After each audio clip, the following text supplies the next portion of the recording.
Okay, so what happened here? Okay. Good morning, and good morning. February the 15th, 2022. This is the Kitchings Table, heard every Tuesday morning at 10 a.m. on Awesome Radio 106.9 FM, Roku TV, GPAC 23, Facebook Live, and YouTube is now part of what we're doing here on the Kitchings Table. And we'd like to welcome all of our guests, visitors, and friends to another edition of the Kitchings Table. So today, our topic and our title of our subject matter today is There's No Substitute. There's no substitute. Now, I guess you may wonder, well, what is that all about, Earl? There's no substitute. There's no substitute for what? There's no substitute for sugar. There's no substitute for milk. What's there no substitute about? Glad you asked that question. But before I give you the answer to the title of our topic today, let me ask you this. What would America do if the teaching or the teacher pool shrank to half its size? So if we've got 1 million plus teachers and that shrank to half its size, what would America do? Or what would happen if the substitute teacher pool really shrank to almost nothing? That is the question, and that's why our topic today is There's No Substitute. Because we are in another dilemma, another crisis. In addition to a pandemic, we are on the verge of, if you want to put it that way, another endemic.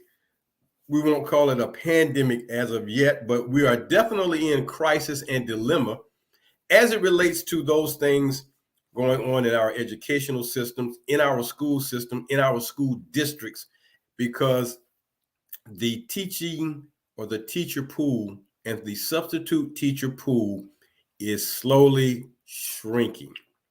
They're becoming less and less more substitute teachers and more full-time teachers in our classrooms, which means if this continues to be a trend, we will either be looking at more homeschooling or more charter schooling or more schooling online.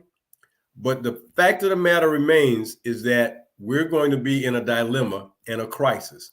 And I don't think America is ready for any more crises at this time because there's so much going on right now.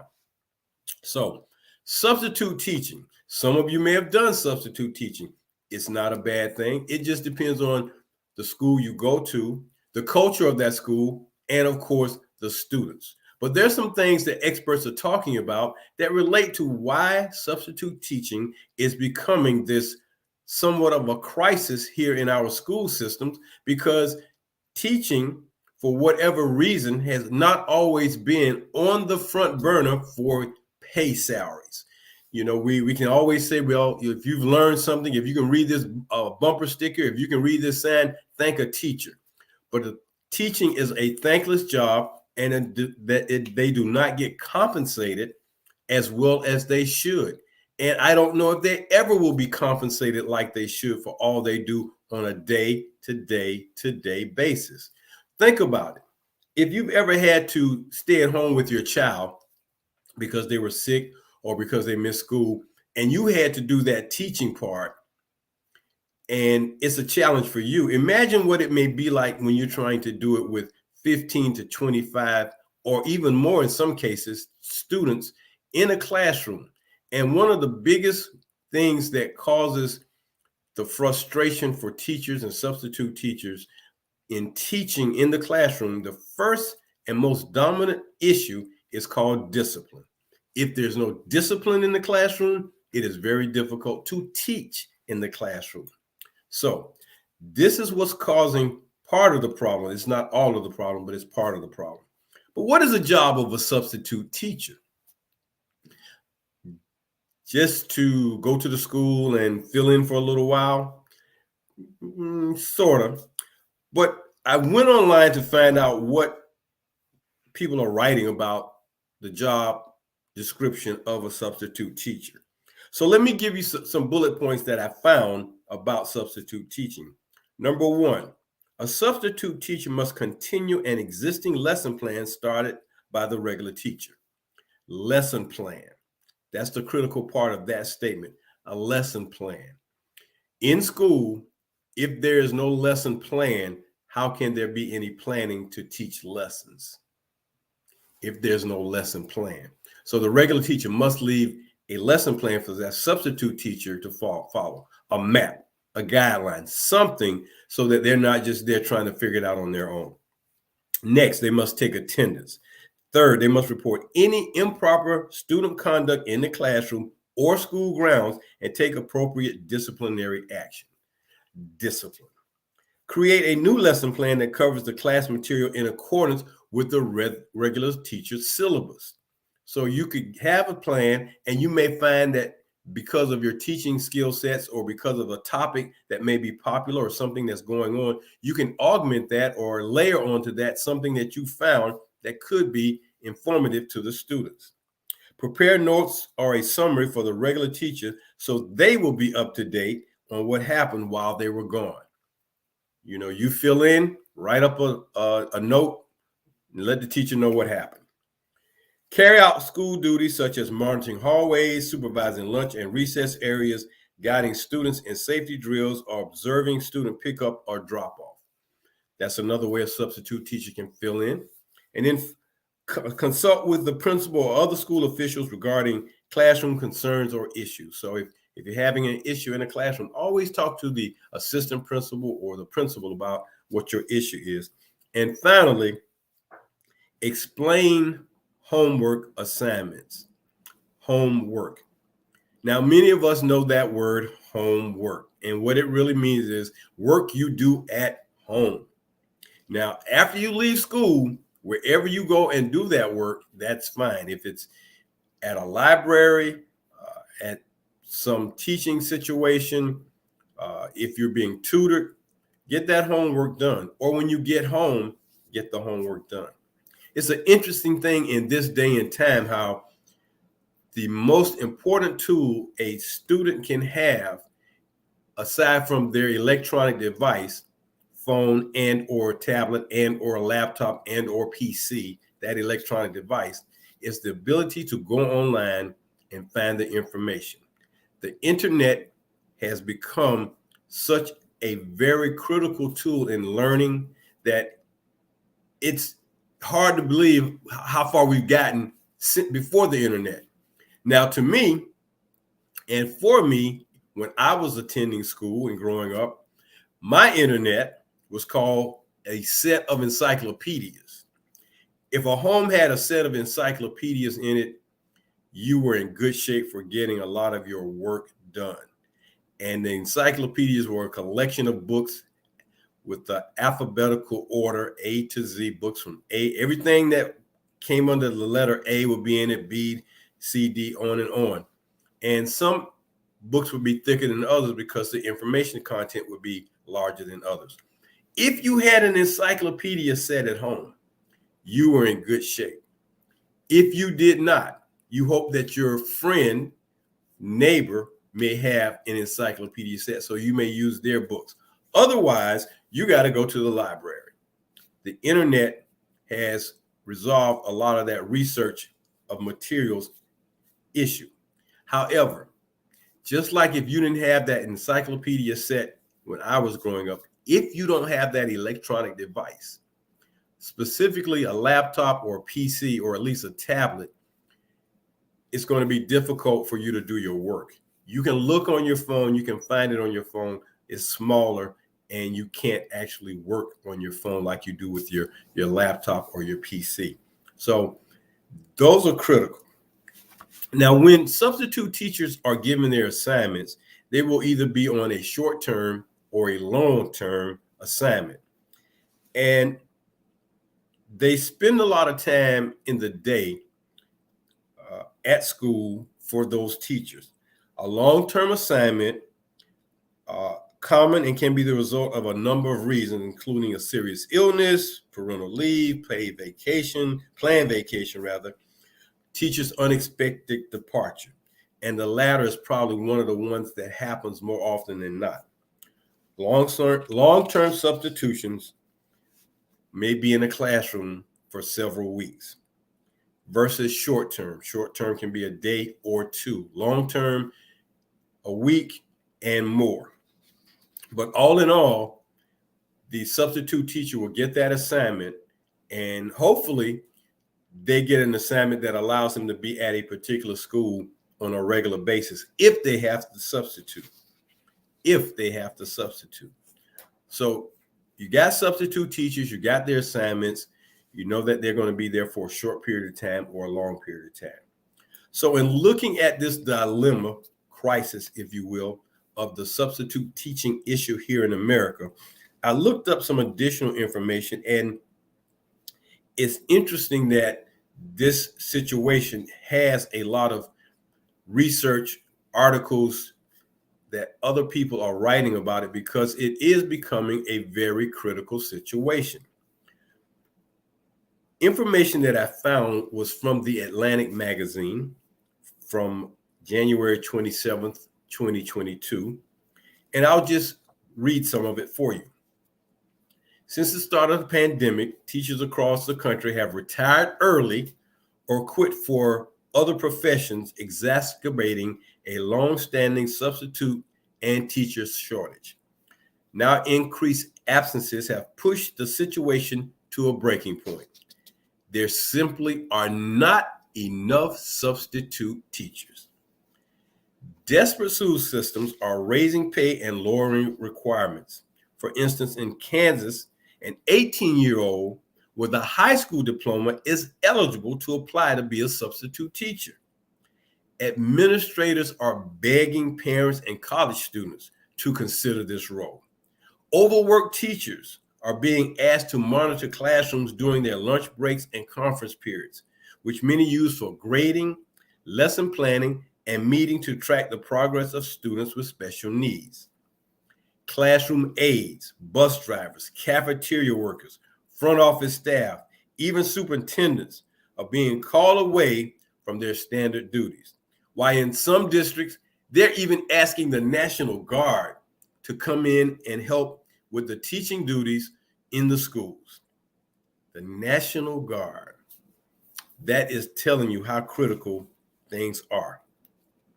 About half of all school board members and administrators surveyed by Education Week magazine in December 2019 and January 2020 said this: districts don't offer subs any professional development.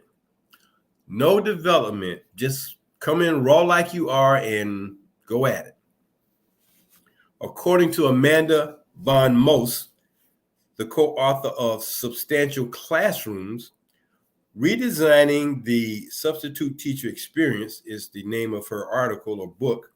Many subs aren't given any practical information about the school building, such as where to go to the bathroom, park, or eat lunch. Hopefully they know which class they will be filling in for, though assignments may change on arrival at the school. This is called catfishing.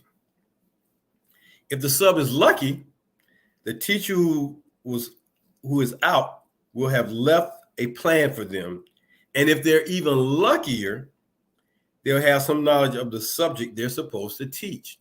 So what that means is, if you're called in to be a substitute teacher, hopefully you can get the lesson plan left by the teacher. Hopefully it is a class or a subject matter that you are familiar with that you can add your expertise or experiences in to help give the students a better understanding of that content of information. Van Moos also goes on to say this,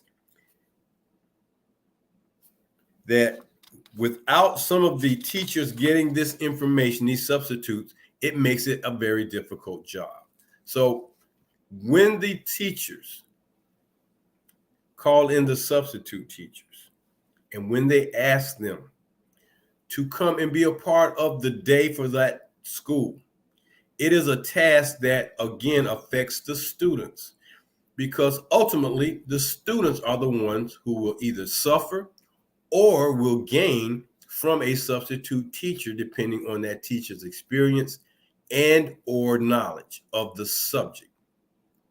So it may be easy to walk into an elementary school to some degree for teaching, although The attention span of elementary school students is a little shorter. It is definitely a challenge to go into our middle schools nowadays, which is so critical in the development of our young people, because this is where a lot of the formative training and knowledge and that change when the child goes from, child to adolescence to teenager, that those middle school years are so key to their growth and their development that it is imperative that if you are a substitute teacher, you are well versed in what you're going to do and how you're going to do it. And hopefully that teacher would have left you a plan. At the high school level, you're hoping for the students to have a little bit more maturity, which will make it easier for you as the teacher or substitute teacher to get the school or the class information, that subject matter, to the students and make it an engaging and informative work session. Because the time that is spent in the classroom is so short that it's imperative that you get as much and squeeze as much knowledge and information into and out of the students as possible. And of course, you want to make it an engaging experience, fun, if you will, when you're teaching some subjects or at some levels, because when it's engaging and fun, when it challenges that student's mind, they are in tune and they want to learn more, most of them. There will always be those students who tune out and take a break. But if you make it engaging, make it something that is appealing to them, then hopefully they will get a lot out of it. It's a funny thing that kids don't like to be questioned and ask questions about learning subject matter. But in my experience, that is one of the best ways for teaching them and engaging them. One of my favorite questions to elementary school students is, what color is the sky? On a gray, cloudy day when it's gray outside, it's going to be raining, that's the best time to ask them, what color is the sky? Because if they go outside and look, common sense tells them that, well, the sky is gray. However, that is an incorrect answer. Try the next time you have some kids and say, well, on a cloudy day, not when it's a clear day, when it's a cloudy day, ask them, what color is the sky? And see what answer you get. And then give them the correct answer. The sky is always and will forever be blue. No matter what happens, the sky is always blue. Only the clouds are gray, dark gray, white. Only the clouds change what we see when we look up toward the skies. But that sky is always blue. It will forever be blue. And that's the way we see it. That's the way it looks. And that's the way we have to take it. Challenge kids to find out where they are in learning. Substitute teachers are at a disadvantage most times because they're there temporarily. They're there, in some cases, to babysit, for a lack of words. And that is unfortunate because some of them may have a lot to share with students. Then others are just there to do just that, to control that classroom, to make sure the students are doing what that assignment was left for them to do.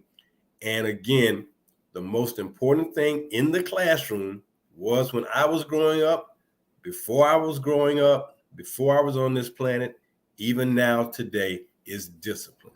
It is hard to teach anything, if there's no discipline in the classroom. Children must be disciplined enough to learn when there is instruction going on, because when the teacher has to spend more time disciplining, correcting, monitoring students for behavior problems, the whole class suffers. No one learns anything. And as we learned in school, those kids who want to distract and cause the problems, there's a problem with them in their learning capacity or their learning abilities. And because they aren't learning, they want to distract by creating distractions and causing problems in the classroom. And it really makes it difficult for the substitute teacher. So it's not hard to understand why substitute teachers don't want to come to this particular part of a career or profession. You find that people aren't doing this much anymore. The pool is shrinking, along with the total teaching pool. Teachers, as great as they are, as caring and as giving as they are getting burnt out. They're just getting tired and burnt out. And when you have to bring back retired teachers into classrooms to almost jumpstart their careers all over again, it makes it difficult for them. Yes, they have a wealth of knowledge and experience, but they've done their time, and it's time for that baton to be passed on to someone else who's just coming out of college looking to become that next fantastic, awesome, great teacher. But the substitute teaching issue is a dilemma in America, and we must be aware of it. So that is going to take us through our first segment of our show today here on the Kitchings Table, heard every Tuesday morning right here on Awesome Radio 106.9 FM, Roku TV, GPAC 23, Facebook Live, and YouTube is now joining us to make sure that you, our viewers and listeners, can see what's going on and hear what's going on here on the Kitchings Table. I'm your host, Earl Kitchings, and as we get to our next segment of our show, which is called The Pantry, our title for today's show is called There's No Substitute, and we're talking about the substitute teaching dilemma and crisis in America. Teaching pool is getting smaller. Substitute teaching pool is shrinking and getting smaller. We must find a way to accommodate those individuals who want to be professional teachers and do for our children what we have them to do while we are at work. So our pantry topic today is dealing with the statistics and information as it relates to public schools in America. Public schools. I didn't want to delve off into the private schools per se, because that would probably kind of throw things off a little bit. So I want to stick with public schools because public schools are the foundation for our children learning in this country. It has been that for over 100 years. It will continue to be that, and we must find ways to improve it, make the infrastructure of our schools better, pay teachers what they deserve, provide the materials that students need, and make sure the schools are safe, secure, and at a place where we can teach and give our students the best we possibly can from a teaching perspective. So there are 130,930 public and private K through 12 schools in the United States, according to the National Center for Education Statistics in their 2017-2018 study. Elementary schools, there are 87,000, right at 87,500. Secondary schools, they're about 26,700. Combined schools, that's probably like either 6 through 12, or in some places, 1st through 12, 15,804, and then all others, about 901. Secondary schools are no grades lower than 7th. Elementary schools begin from 1st and go up to 6th, but no higher than 8th.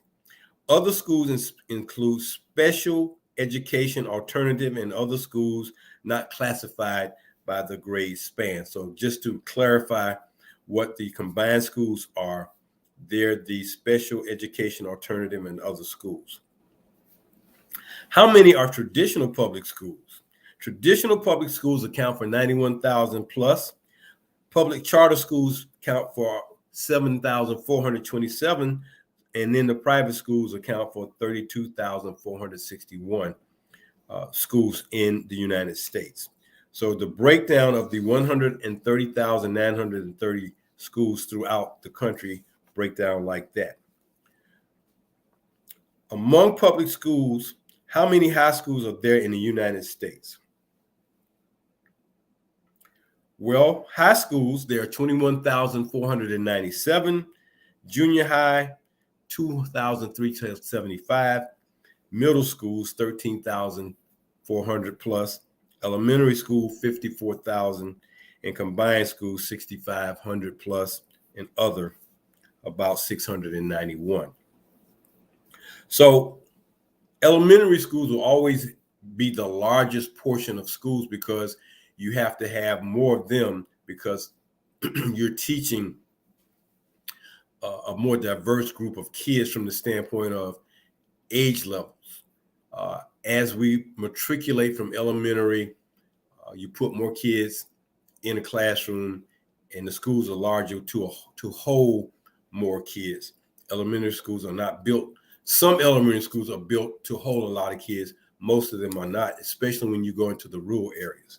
And then when you go to the high schools are almost a mirror image enrollment wise of what you'll see in your high school, in your junior high school and middle schools. What is the average public school size? The average public school enrollment is about 527 students, according to, again, the National Center for Education Statistics. What is the average school size by type of location? So in city schools, they average about 585 students. In suburban schools, it's 656, towns 443, and in rural, 364. So, of course, city or urban is what we're talking about there. And those schools carry when you average them out, because some cities have city schools, but they're not large cities. So their schools are smaller, which means they're going to carry small enrollment. So when you mesh that with the big districts, they average out. So 527 students is the average enrollment, 585 for city schools. Now, let's talk about school districts. And there are 10 large school districts here in the United States. 10. They're the largest. And I'm going to start from number 10 and go up. Now, Florida has several of the largest school districts in the country. Florida does. I know you may think that California or New York may have that, even Texas, but they do not have the largest school districts, according to NCES in their 2018 data study. So at number 10, with 192,000 plus students, is Palm Beach County. Palm Beach County is in South Florida on the eastern coast of the state. Next is Orange County, which is the Orlando area, 2,800 students plus. Next is Houston, Texas, with 209,000 plus students. Then back to Florida in Hillsborough, which is Tampa, Florida, 220,000 plus students. Then there's Clark County, Nevada, and I'm going to take that to be the Las Vegas area, 330,000 students. Then Miami-Dade County, 350,000 plus students. Chicago, 359 plus students. The Unified School District of Los Angeles, California, 495,000 plus students. And then the New York City School District, 960,484 students in that district. Almost 1 million students in the school district. And this is probably just the public schools, just in the public schools. We're not even talking about what the private schools will layer onto these numbers. But when you think about the size of the school districts and how large they must be in order to accommodate, Florida has 1, 2, 3, 5 of the largest school districts in the United States. 5, which means those cities where they're located are pretty populated. meaning we must have the teachers and the staff, the substitute teachers and the staff to accommodate those schools and these situations for teaching our children. Large school districts require more. So, New York, Los Angeles, Chicago, Miami-Dade, Clark County in Nevada, Broward County in Florida, Hillsborough, which is Tampa, Houston, Texas, Orange County / Orlando, Palm Beach, and that would be West Palm Beach County. Broward would be the Fort Lauderdale area. Palm Beach would be the West Palm Beach. So Miami, Broward, and Palm Beach, all on the eastern coast of the United States. But those are the 10 largest school districts in the United States. In America public schools, 50.7 million students are based on a projection for 2022 to attend. But now we talk about those schools called charter schools. According to the data over the last 4 years, about 3.3 million students go to charter schools. Now, here's the private school information. About 5.7 million students attend private schools. 37% of those attend Catholic schools, 24% enrolled in non-sectarian or non-religious schools, 15% in unaffiliated, 12 in conservative Christian, and 11 in other religious affiliated schools. But about 5 million, 5.7 million to be exact, students are in the private sector. Then we talk about, well, what about the homeschool? Because that's another segment of the school populations that students must be taught. And there's an estimated 1.7 million homeschool students in the United States. And that number has doubled between 1999 and 2012. So students or parents of students are opting to do more homeschooling or teaching more at home, which requires parents to be very engaged in teaching their students, their children, these subject matters. Teaching is not an easy profession, especially when you're having to teach multiple subjects. Now, I found one thing interesting in this day and time, that for adults my age, 39 and younger, but my age and younger, when we were coming up, or my age and older, maybe that would be a better way to put it. But from the time of the 40s and 50s, one elementary school teacher taught all the subjects in your class. So if you got to fourth grade, third grade, fifth grade, sixth grade, when we were coming up, was in the elementary schools, you had one teacher. She or he taught every subject that you had to learn. So reading, one teacher. Math, one teacher. Science, one teacher. Writing, one teacher. Writing and spelling. Everything was done by one teacher. Recess, one teacher. It's interesting how we've expanded. Yes, we've expanded by the number of students going to school now. However, the technology has been brought in to help be tools for teaching.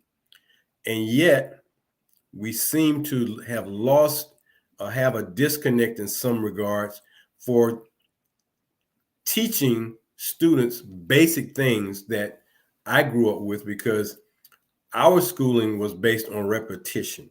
A lot of things was repetitious. You learned on a repetitious basis, and you got taught on a repetitious basis by, if a teacher says tomorrow you'll have a quiz first thing in the morning for spelling or for math, so that means you better go home and study. When we were in school, we took books home and brought them to school every day, because those books were important. Albeit nowadays, students don't have to really carry books. We didn't have backpacks when we were going to schools. You had to find a way to make your books as many as you had, especially in elementary school. If you had 3 books, man, you had to bring those books to school every day. So we've had improvements in some things, but yet it seems like some things we still, with all the technology and all the advances we've had, strategies are not, in my opinion, this is just my opinion, some of the strategies are not as effective as the strategies I would say I came up with. So let's look at racial breakdowns in our schools. 45% of the students in schools, in American schools, are white, 28 Hispanic, 15 Black, 5% Asian, 0.9% American Indian, 0.4% Pacific Islanders, and 4.5 or two or more race students. So the numbers keep changing, but once upon a time, the number of students of color to white students was at a much larger disparity. The numbers are shrinking, but shrinking because a large portion of students are either being homeschooled or opting to go to private schools. Irregardless, students must be taught, and they must be taught well. Number of teachers in our schools. This is critical. There are, according to the research, 3.2 million full-time teachers, according to the 2022 federal projections, 90,000 public principals, 90,850, according to the National Center for Education numbers back in 2017 and 2018. And ironically, as it was when I was coming up, the teaching profession continues to be a profession dominated by women. According to the NCES, 76% of most teachers are female, where only 23% are male. So that gives you a breakout of how this profession, in some respects, relates to the economic issues that this country deals with in corporate America. Most teachers are women. They get paid less. Women in corporate America get paid less than their male counterparts. Teachers, though, need to be paid better. They need to be paid better. And until that happens, you're going to probably see more teachers opting out.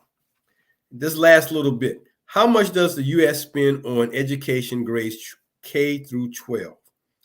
In the 2017-18 study, $735 billion was spent on public elementary and secondary schools by local, state, and federal agencies.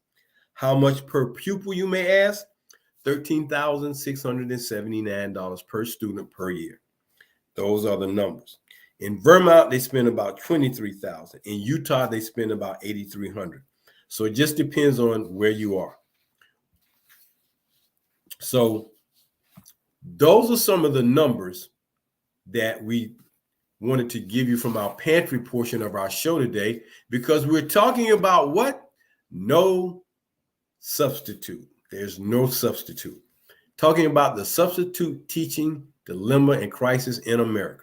This is the Kitchings Table. I'm your host, Earl Kitchings, heard every Tuesday morning here at 10 o'clock on Awesome Radio, 106.9 FM, GPAC 23, Roku TV, Facebook Live, and now we're seen on YouTube. So we ask you to join us every Tuesday morning, and let's see if we can give you some wisdom and knowledge to think about during the course of your day, because you know what the old saying is, knowledge is power. And when you have knowledge, nobody can take that knowledge away from you. When you know something, no one can take it away from you. And I ask a lot of times, which is harder to obtain, knowledge or wisdom? Think about that. Which one is more difficult to obtain, knowledge or wisdom? So as we get ready to go through our second segment of our show, I thought it might be important to just talk about substitute teaching from this perspective, because again, when we talk about substitute teaching, we have to consider those individuals who decide to go into that realm, that profession, or decide to utilize that as a way to earn a living. So when we talk about substitute teachers, in 2014, some 623,000 Americans showed up at schools as substitute teachers. This is according to an article I found in Atlantic Magazine from 2016. 623,000 substitute teachers, and that's still not enough. We probably need to have that number at about 1 million to safely cover what we need to cover here in this country. But we are at a deficiency, and that deficiency is going to continue to shrink unless we do something about our teaching situation. Now, we talk about substitute teachers and where we find them, or how do we get substitute teachers. And there are several companies that provide substitute teachers to certain cities and or districts. I know here where I'm based out of, Jacksonville, Kelly Services is the dominant service for substitute teachers.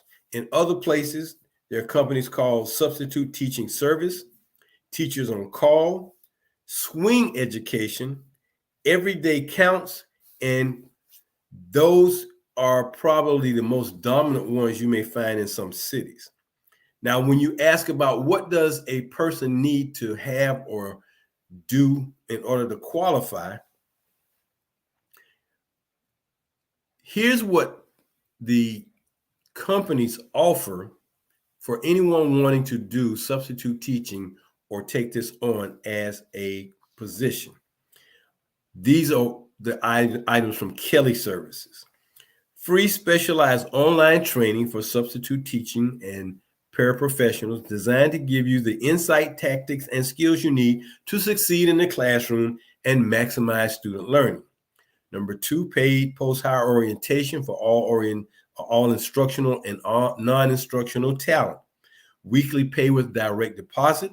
They offer a 401k plan, a flexible work schedule to accommodate your lifestyle, the ability to select school districts and school location preferences. They offer service bonuses, employee recognition programs, including Substitute Teacher of the Year, free post-hire online professional development modules specifically for substitute teachers. And at Kelly Learning Center, they offer online training portals that include more than 6,000 self-paced or facility career development courses, including 55,000 ebooks and publications at no charge. And then they also give optional insurance benefits. These are some of the things that these substitute services offer for you wanting to be a substitute teacher. Now, from a credential standpoint, what do you need? As I mentioned earlier in the show, some places are allowing students with only a high school diploma to become a substitute teacher. That is the bare minimum requirement for a substitute teaching position. And it takes, of course, 4 years. But in many cases, a GED can be substituted in place of a high school diploma. Now, the most common educational requirement to be a substitute teacher is having your bachelor's degree. And that comes after 4 years of college. And depending on the level you may have obtained in college, if you're going to be a teacher, or you might think about substitute teaching, it may be helpful to go into an education-related field. Substitute teacher license, not always required, but some states or school districts may delineate between a full teaching license and a substitute teaching license, a full teaching certificate versus a substitute teaching license. In some places, a substitute teacher license may not be suitable for a long-term substitution, such as long-term meaning longer than a few weeks or more than 1 week. And then finally, college education credit may be used in lieu of a college degree. Some states or school districts may require substitute teachers to have specific college coursework in an educational field. Sometimes that can mean 30 to 60 credit hours in a field, or at least 2 years of full-time college study. So those are some of the credentials that you'll need to be a substitute teacher. Now, ensuring an adequate pool of substitute teachers to cover the typical absences in a complex school year and a complex process is important. Determining that and the type of candidates you're going to get is going to be the job of the Human Resources Department. And this is critical, and they must be on their job on a 24/7 basis almost, because you want to make sure that you get the people in these slots to fill these positions. Because when a substitute teacher can't come in to substitute for a full-time teacher, then someone else has to fill in, or what they do is collapse that class and split them up amongst other classes at that grade level. Teacher shortages, by tapping into substitutes to fill classroom vacancies, to fill job availability, and with this substitute teaching crisis being severely depleted and being tested, is becoming more and more important that the people who must serve must be trained, compensated, and again, the school classroom must be minimized with discipline issues. School districts are finding it tough. And when we're faced with these issues, then the school districts throughout this country, and I gave you the number of how many school districts there were, the top 10 anyway, and the number of students and how we must do that, it's going to be difficult. And the fact that we are facing such a shortage of teachers who are opting out, who are retiring early, who've had enough, who after the first half of the school year, when they get the Christmas breaks, that they're not coming back. All these reasons are mounting up. The toll on the teacher in our public schools, especially in our urban school areas, is taking its toll. We cannot continue to survive in the route in which we're taking now. So I would offer a few suggestions. If you can, help your child and or your grandchild or your nieces and nephews, help them with their homework and their schoolwork. Encourage them to learn. Encourage them to read. You know, reading and writing are two of the most critical components of education that our children need. And let me just give you this as a news break. As math in our school systems are being taught from a perspective of word problems, math is not just going to be the rudimentary numbers to help get answers to questions or answers to problems. When word math problems are included in the school system and given to our students, if they cannot reasonably read, if they cannot read with understanding, they will not be able to reason the problem through in order to answer it correctly. For some, this may be a deterrent, it may be a pitfall, but irregardless of what it is, our students, especially our students of color, must learn to read. They must learn to read and they must learn to write. Challenge your children, challenge your students to do these two particular things. I'm Earl Kitchings here at the Kitchings Table. Enjoyed our show today. No Substitute, talking about the substitute teaching issues here on Awesome Radio 106.9 FM. Until next week, I'm going to say so long. You have a great week, and we'll talk to you then. Bye-bye.